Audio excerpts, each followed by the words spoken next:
and welcome. The search for beauty can often be on an ugly path. From the world's greatest woman athlete, Serena Williams, to one of the world's most successful entertainers, Adele, who has recently come under the scanner for losing around 45 kgs, to new mothers like Kareena Kapoor. We've all been victim of it and perhaps even guilty of doing it.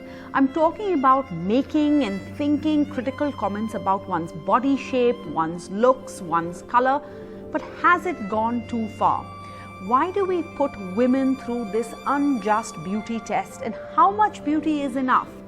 How do we break through these established notions and look at beauty instead of looking at the flaws? How do we look beyond body type, complexion, scars on one's face, hair type, length, hair length, and to see new sizes and shades of beauty? That's what we're aiming to do tonight on We the People. A recently conducted India's Beauty Test 2020 report reveals some unsettling statistics. Statistics about the pressures and anxieties around conforming to a narrow ideal of beauty in the run-up to an arranged marriage. An alarming 9 out of 10 single women in India feel that they are judged and rejected based on their looks during the marriage process. Furthermore, 68% claimed that rejections based on beauty during the arranged marriage process impacted their self-esteem and their confidence. Now, Dove, their Stop the Beauty Test, a film born out of conversations with women from across the country, captures some of these raw situations where women are judged during this matchmaking process for not being beautiful enough. And it goes on to emphasize the unspoken impact of these judgments on their self-esteem and their body confidence. First, let's take a look at some of these real stories enacted by real women. ये सिर्फ हमारी नहीं, देश की करोड़ों लड़कियों की कहानी है। मैं है किस रेडी। चलो भी चलो, जल्दी करो। ऐ की दीदी, साड़ी पहनाने की बात हुई थी ना, फिर वजन दिखाई दे रहा है। अब इसमें भी दिखाई दे रहा है। हुन तुसी जल्दी करो, लड़के वाले आ गए ने। इससे ठक लो बेटा, जल्दी आ जा। मैं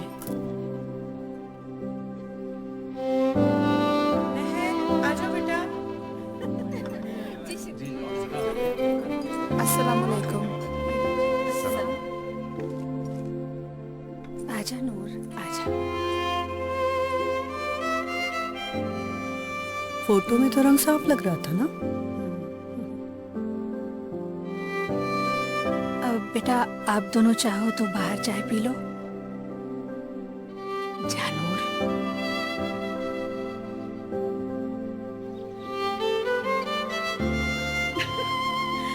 सीढ़ी लगाकर बात करना पड़ेगा आपकी राजेश्वरी को हमारे लड़के से।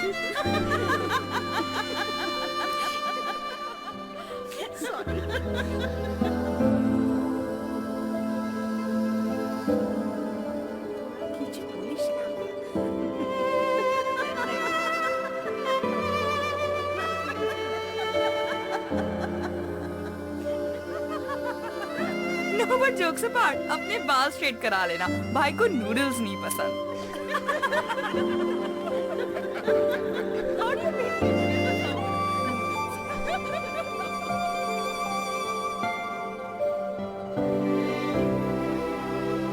ये दाग कब तक चलेगी खूबसूरती की ये बदसूरत परख? आखिर कितनी खूबसूरती काफी है? डव, खामियां नहीं, खूबियां देखिए।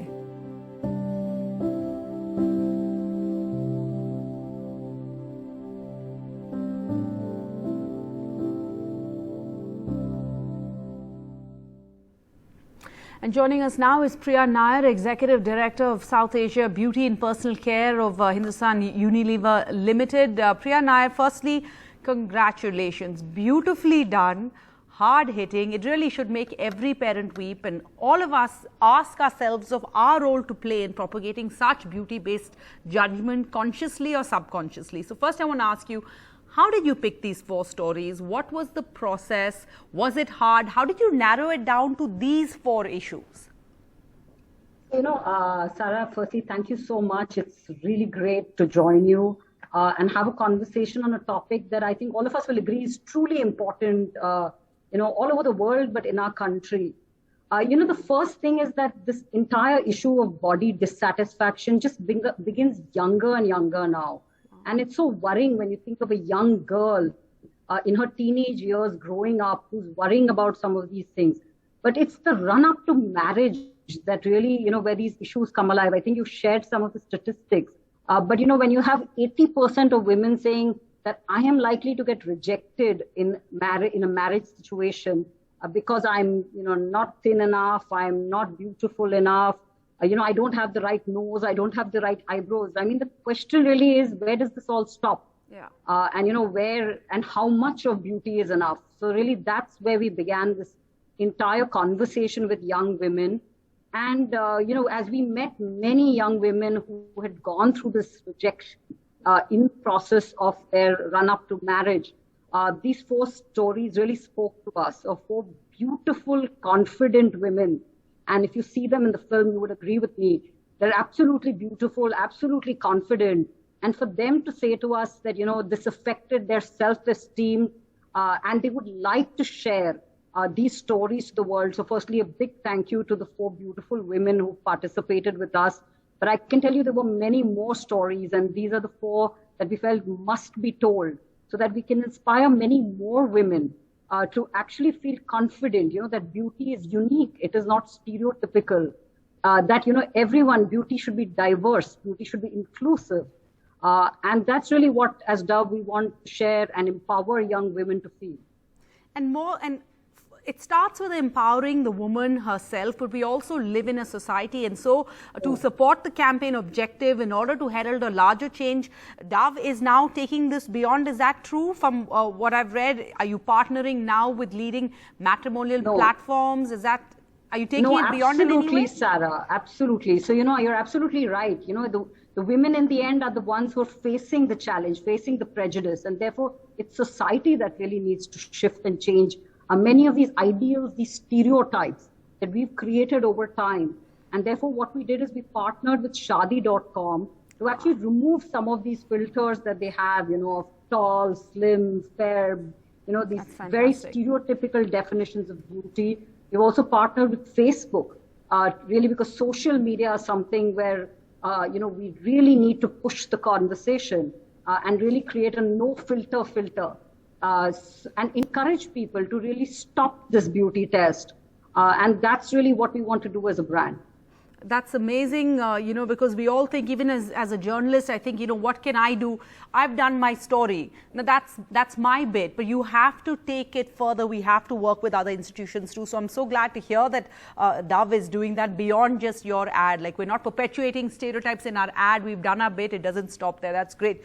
But, for many women in various fields, no matter their station, there is this added relentless pressure to maintain a certain look. It's a standard their male counterparts do not face. It's a standard that takes a psychological and emotional toll, where women, we find, are judged not just by their character or by their merit, but by an aesthetic.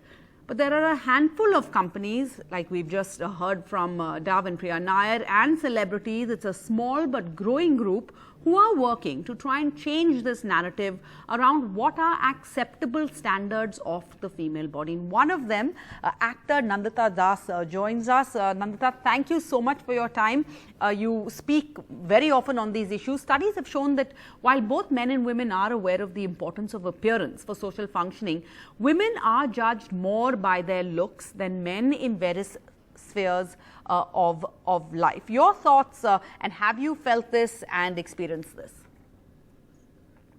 I mean, it's sort of tied into the overall patriarchy that's been there for so long, where the woman's worth is almost seen as, as an object, as something that you desire, but at the same time, you also, do not see that person as a complete human being. So you see them as an object.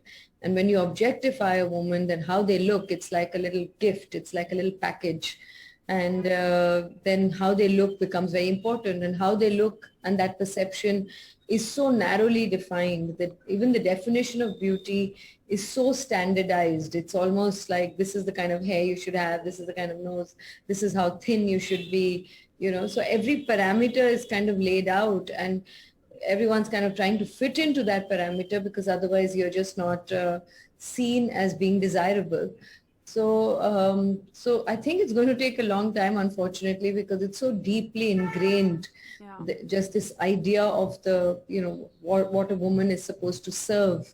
When that changes, and of course that in itself is not just a concept, it manifests in so many small ways that it's only simultaneity of all those little things, the perceptions, the way we behave with women, the way women have also internalized patriarchy, and how we view our own selves. So it's tied into many different things. Unfortunately, there is no easy solution.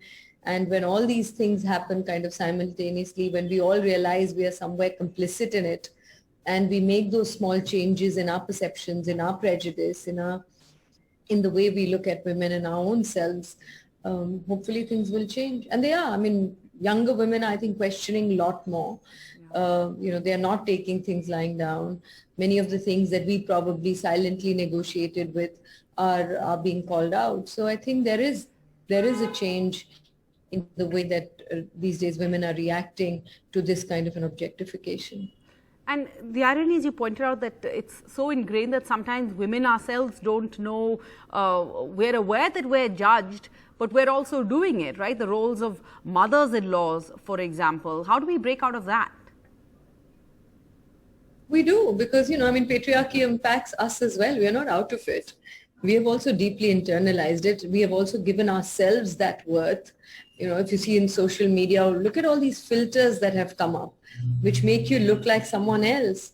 And imagine growing, you know, sort of getting up every morning and looking at yourself in the mirror and then posting images of yourself that actually isn't the same person that you see, and you don't like yourself. You know, you say, oh my God, I've got wrinkles, and I've got my hair is like this, and my nose is like this. And you want to kind of change, and that face manages to change it in a way that it can make you can homogenize and make all of us kind of look similar, with big eyes and the high cheekbones and jaw like this, and, you know, smooth skin. And so it's, so we have internalized it as well, but always the burden is also on the victim, if I can use the word, but in the sense of changing things. But as a society, if we all become a bit more aware that it's something that we all get impacted by, that the world would be a better place without all of this prejudice, then, you know, we as women who have internalized, and also men who have created sort of at some level this demand. I mean, look at the matrimonial ads. Have they really changed over the years, despite the fact that a lot more women are vocal? I mean, these days I'm trying to put a crew together for my next film, and I'm seeing so many young women who were assistants for such a long time are now becoming filmmakers. You know, they are going to tell their stories. So it's very heartening. It's not that everything is a doom. There are lots of women who are, I'm sure in the media, you see a lot more women coming up, and, you know, but whether you are, and as an anchor, probably you have more pressure, or maybe as an actor, if I'm going to act in a film, but even a scientist, even a, you know, college professor, or you can be doing any role, and the burden of how you look has unfortunately increased. And there is a kind of an irony, because here we are, you know, women are becoming more woke, we're asking more questions, we're becoming more vocal, and at the same time, we are taking the burden. And I think to some extent, the social media is also responsible for it. I mean, not the social media per se, because it's a neutral space, but how we are using it is also, I think, to some extent responsible, because we are putting a side of ourselves and then judging ourselves and each other on the basis of the image that we put out. Nandita, thank you. And you've raised this very important point to take this conversation further, this, you know, this new factor in the equation. Priya Nair, you heard Nandita there, you know, the Dove campaign for real beauty is about 20 years old, right? If you consider its origins in the US. Since 2004, since its inception, you've had these beautiful, some would say provocative ads, and you've been chipping away slowly at the issue of beauty inequality. But the problem is that the times are also changing, right? And you have to, and the goalpost keeps changing, and you have to keep up with the times. As Nandita points out, we're now living in this whole new social media world. And actually, over the past year, we have all spent so much time looking at ourselves on a computer, whether it's a Zoom meeting where, you know, your eye keeps looking at yourself instead of the conversation, whether we're taking selfies, we're at home, online, all of the time. Social comparisons are happening. The younger generation has these influencers all the time that they're looking up to. And social media is designed or is used to further create division, polarity, etc.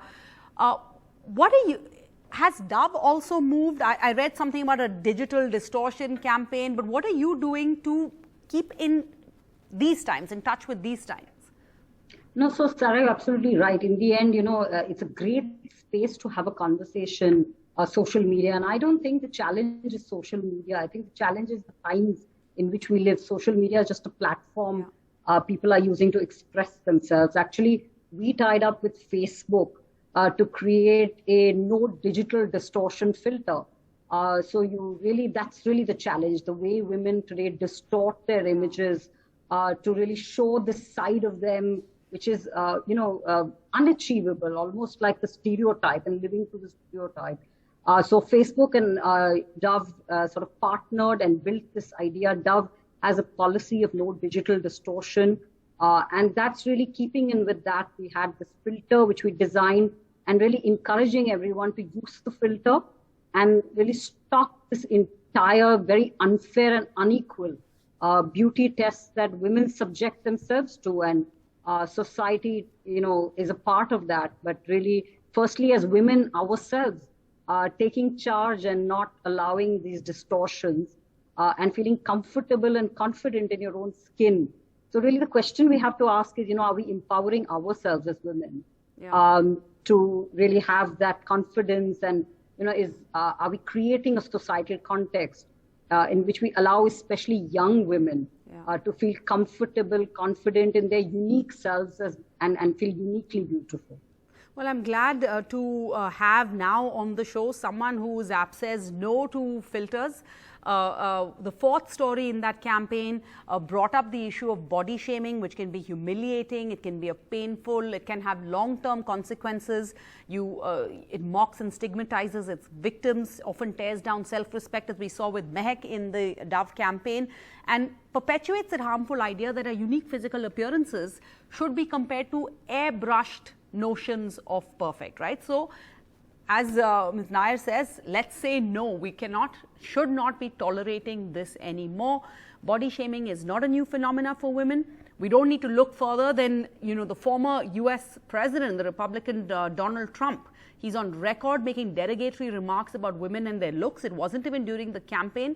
It was through much of his public life he's done this, expressed disdain for women solely based on physical appearances, and yet he went on to become the president of the United States. How is that possible? It is so ingrained now. And today teenage girls are inundated with the tsunamis of perfect body images through their social media feeds, and people comment on these images. It's sometimes disparaging, there are dismissive tones, but there are also on social media people who are calling out these body shamers and doing good work to build up body confidence. And so I am now so pleased to have on the show today Sakshi Sindwani. She is one of India's first plus-sized fashion content creators. Don't hide the curves, flaunt them is her mantra. That's what I've come away with because I follow Style Me Up with Sakshi. Let's just give you a glimpse of why I follow her. Beauty, it's so beyond your height, your weight, your skin color. It's beyond the beauty standards, and it's definitely beyond all of these tests. Join me as I pledge with Dove to stop the beauty test. Go try out this filter, definitely share your stories, and don't forget to tag Dove.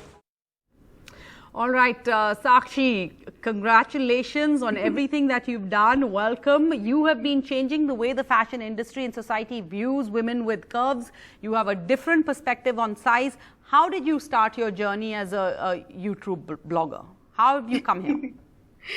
My God, thank you. Firstly, thank you so much for the kind words and for having me. It's truly an honor, one, to work with a company like Dove. Like, this is everything that I stood for.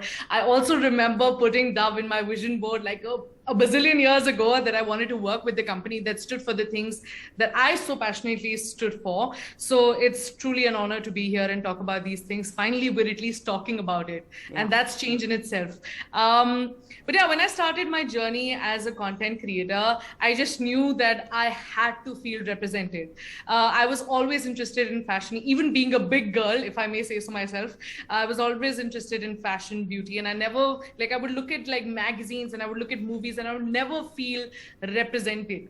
And that was a huge issue for me, to the point that everybody was like, in my school, I remember everybody was like, you should definitely do something in fashion. But then they were like, but you got A grades, so you might as well do science. And also, like, how could you be in fashion? Like, everybody had that second thought, how could you be in fashion because you don't look like a person in fashion? And that for me needed to change. That's why I started my journey on social media. I started on YouTube, kind of creating content around curvy fashion, around curvy women. Honestly, because I was really tired. I wanted to see the change, and I just, like, something clicked in me and I said, I have to work towards the same change that I wanted to see, like, since I was a child. And yeah, I've been working. I don't congratulate me yet, because there's still so much work to do. There's still so many stereotypes. There's still so many things to unlearn, and there's still so many things to learn. So it's still such a long way to go, but at least finally we're talking about it. We've started talking about body shaming, body positivity, body neutrality, body dysmorphia, things like that, you know, which has always been there. I remember my mother struggled through it. My grandmother, they've been telling me stories since, I don't know, ages, about how they were body shamed. And now, you know, of course, and this body shaming doesn't end. I mean, I'm still like body shamed till this day, even though I am on social media and I talk about body positivity literally and body neutrality literally every single day of my life. I still get a lot of hate about how I am promoting obesity, or I'm promoting being fat and unhealthy lifestyles, even though I honestly, as a brand and as a creator, one thing that I always promote is you have to work on your health and you have to work on your fitness, and it doesn't matter how you look. It's what is inside, and it's about time that we saw that. Well, so basically what I like about you is that you make the clothes fit the body and not the other way around. And that's what you think this industry should work towards. But I want to ask you, look, you've graced the cover of Harper's Bazaar. You've walked the ramp for Shivan and Naresh. You are a poster child for the Indian body positive movement. I mean, basically, as you can all see, she's a confidence booster. It's like having an energy shot, a Java shot in a pill.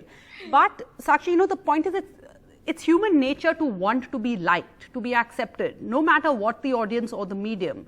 And when you're saying you are, even today, people criticize you or body shame you, how do you not get this negativity get to you? Because you can't unsee those things, those hateful things. You get up in the morning and you hear them. I think the simplest way is to have your affirmations so strong, because I have trained myself to think in a certain way every single second of my life. It's not just something that I start my day with. I continue doing that. I continue affirming myself that I need to be comfortable in my own skin, because of the job that I have, the things that I do. I can have weak moments, but I have to remember to kind of bounce back.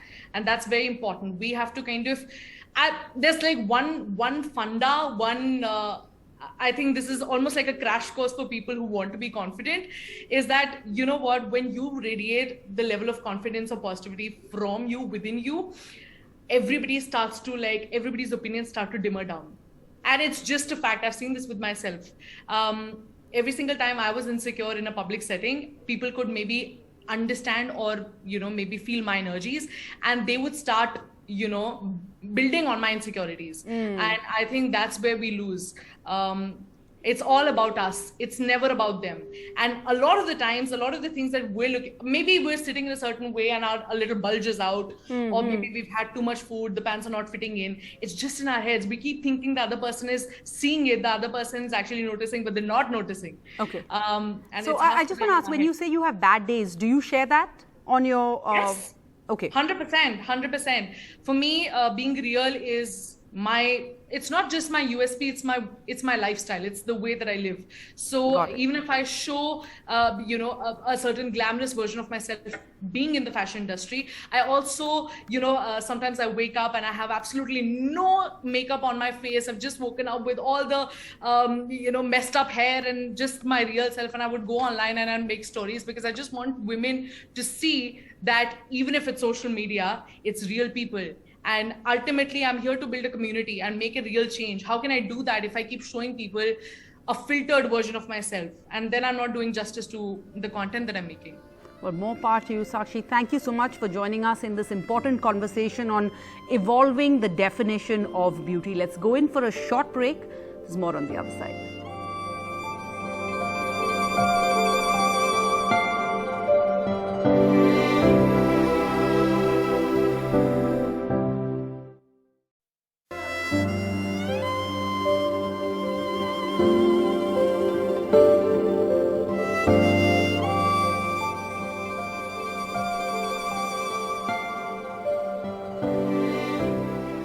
Welcome back. Now, for decades, the media has pushed unrealistic images of how the female body should look. It's coming from everywhere. This includes movies, television, print. In recent years, social media has now taken body shaming to a new level. The rise of social media in the past 5 years has only exacerbated the issue. Joining us now is Dr. Professor Devraj Shom, a plastic surgeon, a facial surgeon and cosmetic surgeon, and super specialized in facial plastic and cosmetic surgery. Dr. Shom, thank you. Thank you for your time. What have you noticed? Are younger children coming into you more? Priya Nair, I was talking to her earlier on the show, and she was more than once, she emphasized on, younger. Is that what you've seen on the ground? Firstly, thank you for having me here. And I truly empathize with all that is going on in this country. It's fantastic to have these conversations. I call myself a male feminist, and it breaks my heart to see on a daily basis that it's not an equal world for women. It breaks my heart to see that it will probably remain an unequal world for a prolonged period of time. And it's really sad the way we have managed to objectify everything and everyone. I always say that the grass is greener on the other side. People who have white skin and Caucasian white are trying to look darker. And people who I think have the perfect skin, Asian Indians, which looks good on every other color, want to really go ahead and make it fairer. So that's one part of the story.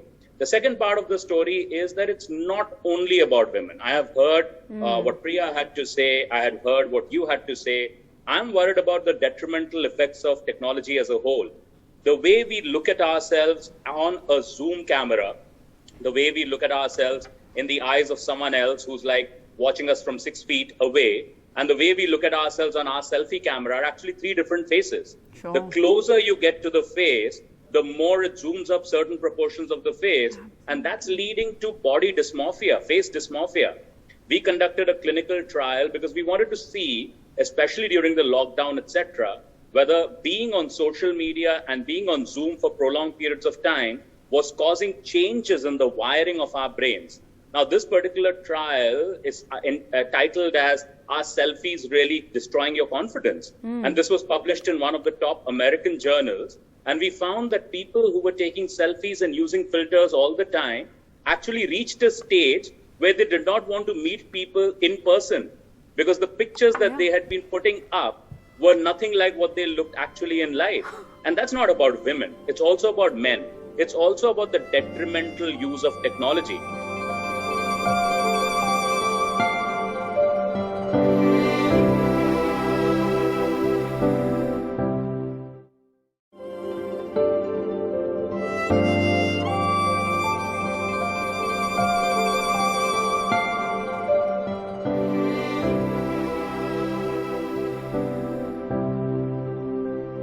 And joining us is Radhika Gupta, MD and CEO of Edelweiss Mutual Fund. She set up India's first domestic hedge fund and has become India's only female head of a major asset management and is one of the youngest top executives in the Indian mutual fund industry. Thank you so much for your time, Radhika. An alarming 9 out of 10 single women in India feel they are judged, they are rejected based on their looks during the marriage process. We've been focusing on that. This is a finding based on an independent study done in the year 2020. But what about the workspace? What about the corporate world? Because we're increasingly seeing more and more women working. Is there a higher standard there for women too? This is an interesting question, and I'm glad you brought up the issue. I don't think there's any Indian woman or even man, I mean, men tell me this ever since I've spoken out, who doesn't at some point feel insecure or judged for their looks. I think women have it sometimes a little bit harder. You know, my experience in the corporate world suggests two things. One is that a lot of the judgment that you inflict on yourself is internal, so there's already a lot of internal pressure because of the kind of things you grow up hearing from a random uncle or aunt, and then sometimes because you're a woman versus your male counterparts, you'll get the occasional comment about your look. Sometimes it's positive, but the question is, why should anyone comment on your looks? Why should that come into the equation, is my belief. And I think sometimes in today's sort of online and trolling driven world, even the slightest comment, can hit you very, very hard. And I think women unfortunately happen to be a target of it. And Radhika Gupta, I follow you on Twitter, and there's a lot of sage advice on how to be financially independent, etc. But then there was this one tweet where you talk about a squint in the eyes, a broken neck, weight issues for years, a lot of questions as a child, some even now, how every girl is judged for her appearance. Every girl has once dreaded looking at her pictures. Me too.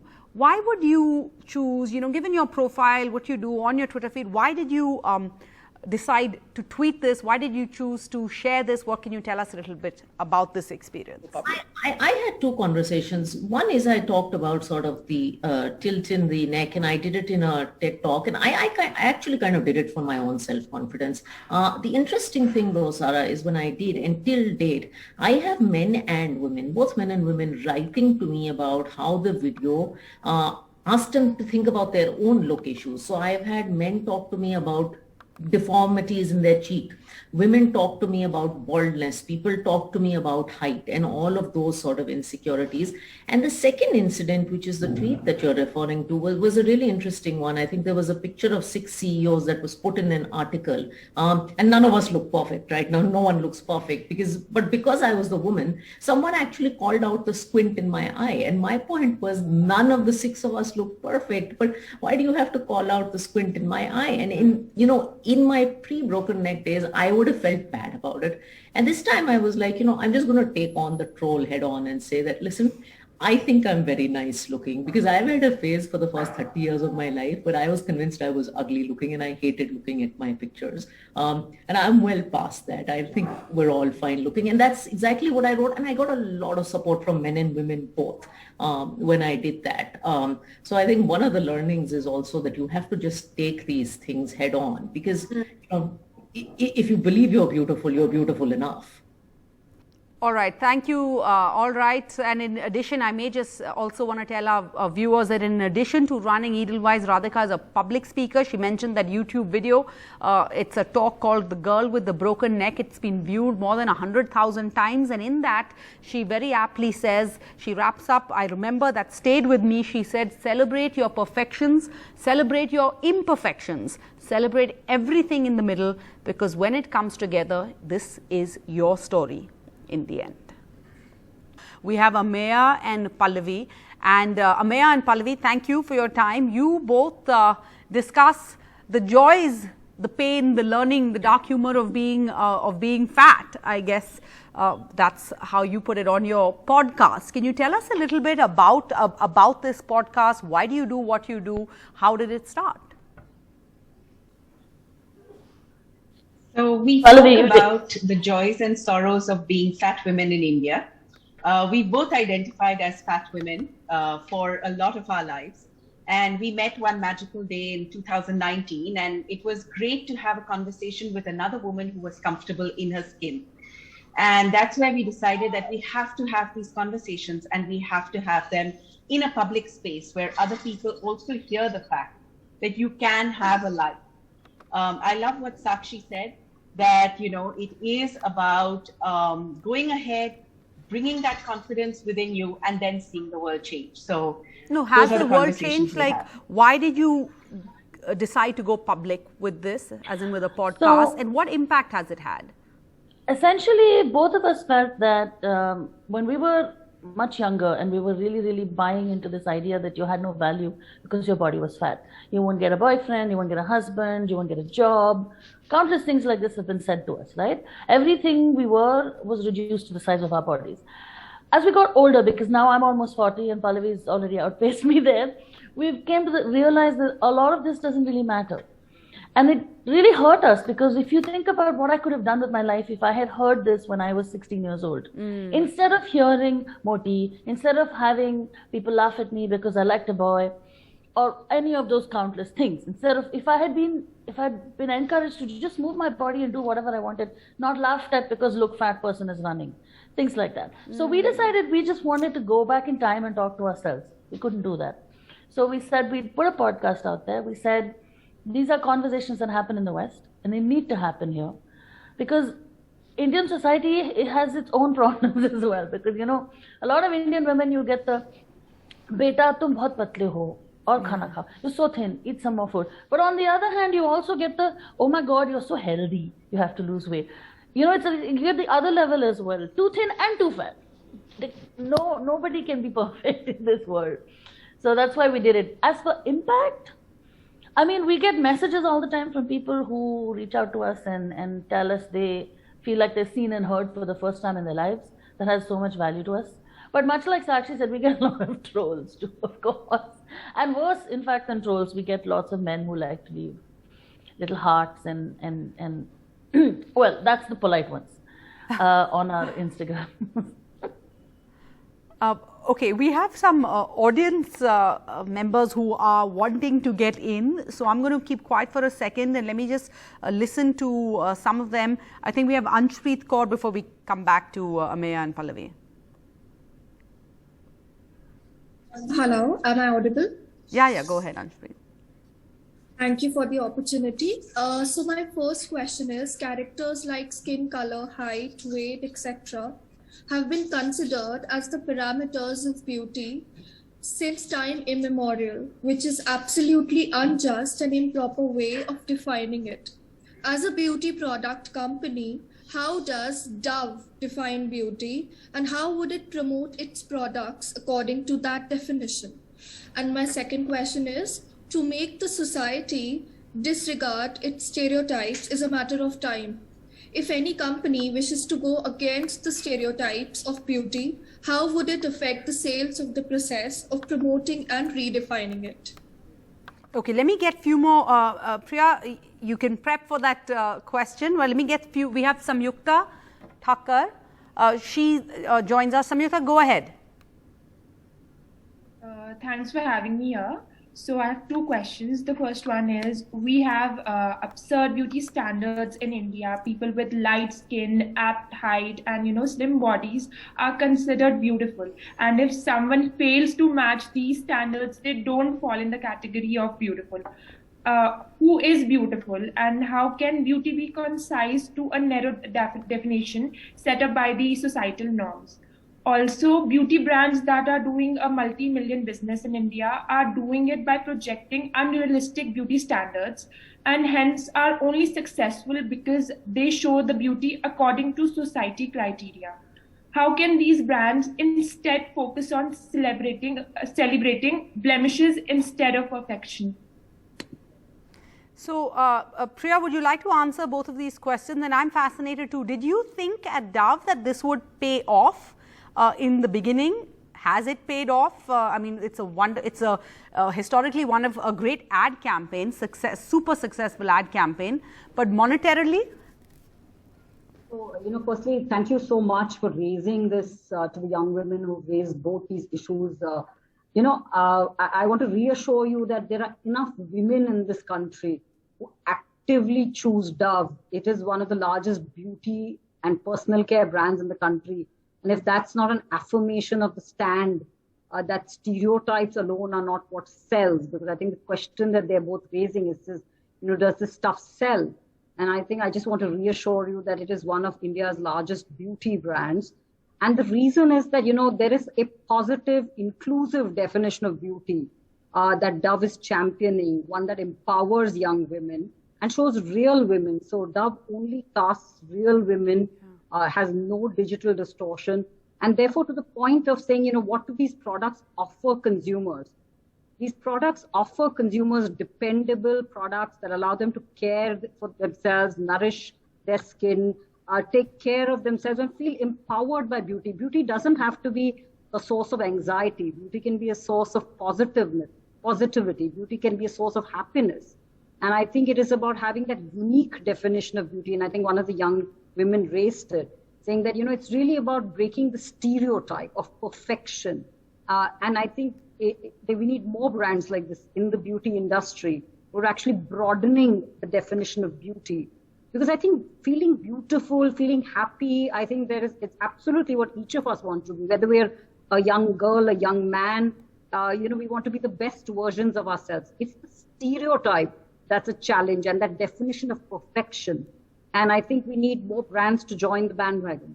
Absolutely. But let me ask you, Priya, in some cases, these brand purpose campaigns are successful, like Dove's campaign for Real Beauty. It's, in the top 10 brands globally, from what I've understood. But there are times where brands miss the mark, right? You're trying to be woke, but you come across as insincere. Pepsi's Kendall Jenner debacle is one example of that. This is a very sensitive issue in a country which is getting more and more sensitive by the day. Why do you think you've not felt any shade or throwback, and that you don't come across as gimmicky? It's like a gimmicky emotional appeal from what is essentially a packaged goods giant.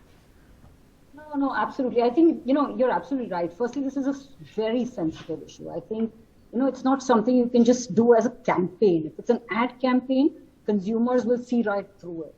It has to be a brand philosophy. It has to be what the brand stands for.